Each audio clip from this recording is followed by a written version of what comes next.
Zdedil si nehnuteľnosť a chceš ju predať? Daj si pozor, môžeš zaplatiť aj tisíce eur na daniach a odvodoch. Ak nehnuteľnosť nesplní podmienku oslobodenia zisku z predaja, teda rozdiel medzi nákupnou a predajnou cenou, sa zdaňuje 19 alebo 25% sadzbou dane z príjmu. A navyše sa platí aj 15% odvod do zdravotnej poisťovne. Podmienkou oslobodenia od platenia daní je vlastníctvo nehnuteľnosti po dobu aspoň 5 rokov. Ak si ju však zdedil po priamom príbuznom, teda po rodičoch, starých rodičoch, deťoch alebo manželovi, manželke, doba, počas ktorej ju vlastnili oni, sa ti započítava. Takže ak tvoj otec vlastnil byt viac ako 5 rokov, ty ho môžeš predať bez dane. A ešte jedna dôležitá vec.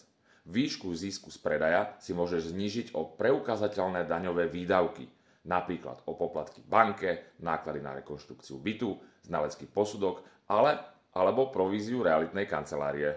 Tak čo myslíš? Predať hneď alebo počkať a ušetriť na daniach a odvodoch? Napíš mi do komentára a ak sa ti toto video páčilo, daj mi like a sleduj ma pre viac realitných tipov.